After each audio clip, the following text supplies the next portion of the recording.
Hi, my name is James Shepard, and I'm excited to talk to you about exclusivity. Is it good or bad? Okay. What does exclusivity mean? Well, when you're selling for a payment processing company, sometimes there will be clauses in the agreement that talk about exclusivity. When we think about exclusivity, it's the idea that you're not allowed to sell for any other payment processing company. And so you've signed a document that says, I am exclusively going to sell for this one company. Well, a couple things. First of all, before I answer the question of whether or not I think exclusivity is good or bad, there are different kinds of exclusivity, okay? The first one is something called a first right of refusal. Now, a first right of refusal says you have to bring all of your deals to this one company, ISO or processor. You have to bring it to them first. If they reject that deal or they say, you know what, we don't want to work with that merchant, we can't approve that account, we don't have the technology that they need, whatever it is that keeps you from doing the deal with them, then you're free to take that deal somewhere else. But be careful here, because I'm not an attorney and this is not legal advice, but you need to make sure you're very cautious about what that language says. Because in today's environment, your processing company might say, hey, we're more than happy to process payments for that merchant, but if they don't have a technology solution that's good for that merchant, that should also give you an out where you could take it somewhere else. Just because they're willing to board the merchant as far as the payment processing, maybe they don't integrate with the point of sale system that the customer wants to keep, and you should be free to take that deal somewhere else. So in this new world of kind of integrated payments and vertical specific solutions, make sure you don't get yourself into some kind of exclusivity where you're tied down in that way. And I would say that's across the board for everybody. No matter what you're doing, you really want to think carefully before signing something that says, even if this company isn't willing to take the deal, I can't sell it somewhere else. That's a game changer. That's a problem. Okay, so that's the first part of exclusivity, right? Now, the other part of exclusivity would be a totally acceptable part of exclusivity, which is once I board a merchant account with a processor, then that account is exclusively with that payment processor for a period of time, meaning I can't flip the account to somebody else until it's been, 3 to 5 years or something like that, okay? Now that is totally justifiable for many, many reasons, and that's a bit of an industry standard, good for the merchant as well. So I'm a big fan of that term, and so you gotta look at that, make sure it's reasonable. One thing to watch out for there, though, is sometimes they'll have a kind of a, ongoing exclusivity in that way where it's like, even 10 years later, you could never flip the merchant account. I think there needs to be some kind of reasonable time frame there where, hey, once the agreement's terminated, I have X amount of time and then I can flip the account to another solution if I need to. They've made the processor made a bunch of money off of them the first 5 years, but you do have to be careful about that with this kind of exclusivity in mind.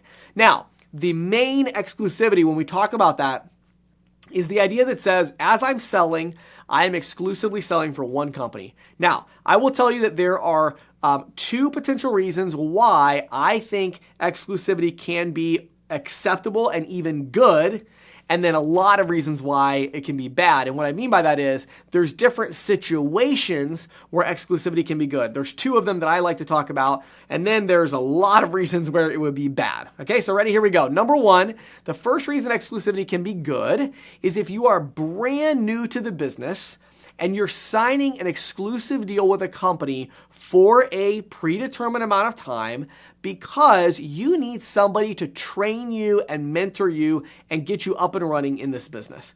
I think that is completely acceptable. And here's what I mean by that. If you want to go to somebody and say, hey, you've got all this expertise and I want you to share that expertise with me for free so that I can build my own payments business, and that person says, okay, but I want you to be exclusive with me for the first 24 months, maybe even as much as 36 months. In that situation, I actually think that can be okay. Here's the challenge though. You definitely need to make sure that you know them really well. I even advise agents a lot of times in those situations to say, okay, I'm okay with that, but I'd like to sell with you for 2 months or 3 months before I sign that exclusivity because I want to know who I'm working with, right? Or even better, can you give me information? I want to call several people that have been working with you as an agent or whatever, or an ISO, and help me understand that part of it. So in that situation, when you're brand new to the business, that can make sense as a trade-off to getting a knowledge and training and understanding of the industry. The second opportunity where it makes sense is when capital is involved, okay? Look, if you're asking somebody you're a larger company and you're like, wow, we're going to build our own ISO and we want to borrow $1 million, we want to borrow $500,000, we want to get a $100,000 loan, whatever it is, right? There's capital involved and you need money to start your business and you go to a big processor and you're asking them to give you money. Obviously, they're going to want you to be exclusive to some extent, probably completely exclusive, because otherwise, why in the world would they give you the money? The only reason they're giving you the money is so that you can be exclusive to them and bring them all of your business. And I get it. That makes total sense. And I think a lot of times, agents that want to scale sometimes are like so scared of exclusivity because it can be such a bad idea as like a 1099 that they oftentimes keep themselves from doing a larger deal. And it's like, if you need money to grow, the easiest place to find money in this industry is to go to the processor where you're going to put the deals and become exclusive to them, and they will give you the money.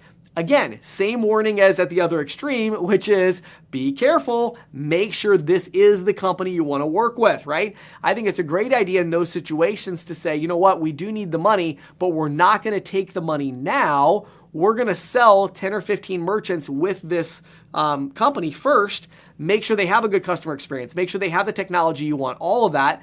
Then you're like, okay, now we know it's a good company. We like working with you. We like the team. We're now willing to build a business with you for the next 3 to 5 years. So we want to borrow X amount of money as a line of credit, or we want an equity investment or whatever it is. And now we're willing to sign exclusivity with you. So that is a situation where it can be really good. So the growing really big and needing capital, the one extreme, it can be really good. Brand new to the industry, you need help, you need advice, you need mentorship. I think that can be a good trade-off. Everything in the middle, I don't like it, okay? If you're a 1099 agent, you're experienced, you know what you're doing, and you're going to sign a new deal, why would you sign exclusivity, right? All you're doing is locking yourself in, and it wouldn't even be as big of a problem if it wasn't for the fact that our industry is changing so rapidly, and at the same time, there's all these acquisitions that are happening. So you sign exclusive with this company, and you're like, yeah, I'm going to be exclusive with you for the next 3 years.